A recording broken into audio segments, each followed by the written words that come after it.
तो जब आप जर्मनी में थे तो ऐसा मतलब आपको ये कहाँ से प्रेरणा आई, ऐसा क्या इंसिडेंट हुआ आपके साथ कि आपके अंदर ये भावना आई कि हमें वृंदावन जाना चाहिए और भक्ति मार्ग को चुनना चाहिए? कुछ हमें बताएंगी इसके बारे में?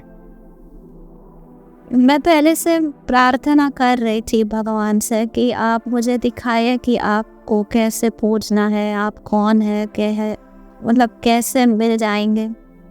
फिर एक दिन एक मेरी सहेली थी, उन्होंने बताया था कि उन्होंने कुछ किताबें खरीद ली थी ऐसे सनातन धर्म के बारे में वगैरह।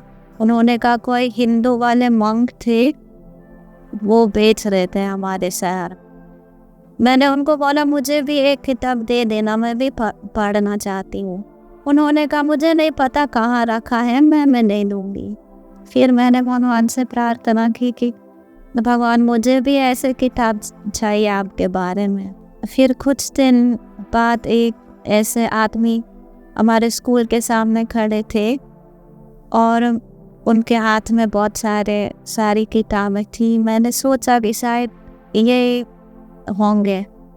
मैं उनके पास गई सीधे और मैंने पूछा कि आप सनातन धर्म की किताबें बेचते हैं क्या? उन्होंने कहा हाँ।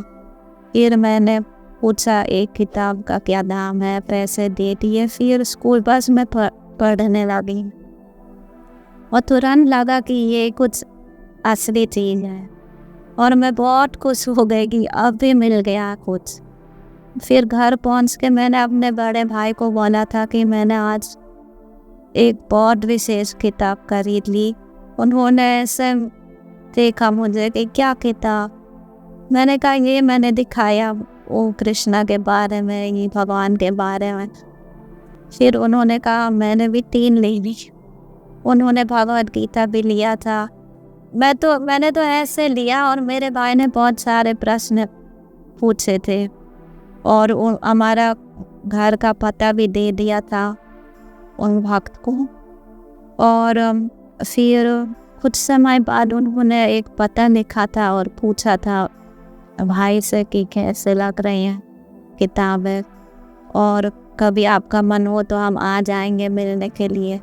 फिर मेरे भाई ने बुला लिया घर में। फिर हमने प्रोग्राम किया, कीर्तन किया, सारे दोस्तों को बुलाया। फिर एक दिन हम मंदिर गए मिल के भाई के साथ। फिर मंदिर में भक्त लोग ने सिखा दिया कि ऐसे ऐसे भोग लगाना है ठाकुर जी को, ऐसे ऐसे जाप करना है, ऐसे पूजा करनी है। फिर मेरे भाई ने कहा अभी हम केवल भोग लगा के ही खाएंगे और कृष्णा के लिए नए बर्तन ले आए हैं। फिर ऐसे ऐसे धीरे धीरे सब सीख लिया।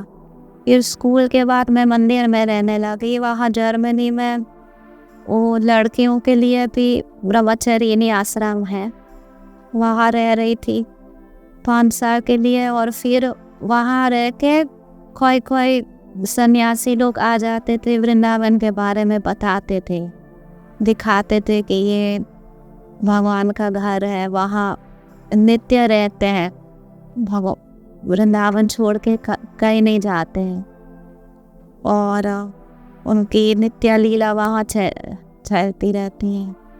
मेरी बहुत इच्छा हुई कि मैं भी जाऊँ, मैं भी देखूँ, पर हर साल सबको जाना नहीं मिलते थे और मेरा नाम नहीं आता था लिस्ट में। और फिर एक दूसरे सन्यासी आए थे एक दिन, उन्होंने प्रवचन दिया था। फिर प्रवचन के बाद मुझे मिल गए हैं हॉल में। उन्होंने पूछा आप कौन है, कहाँ की है, क्या सेवा करती हैं। फिर ऐसे मैंने जवाब दिया। फिर उन्होंने कहा था फिर ठीक है कुछ महीने बाद हम मिल लेंगे वृंदावन में धाम में। तो मैंने कहा महाराज जी मैं नहीं आ पाऊंगी, मेरा नाम लिस्ट में नहीं है। उन्होंने कहा नहीं, और ऐसे हाथ रख लिया और आशीर्वाद दिया और उन्होंने कहा नहीं आप आएंगे, आप मिल लेंगे।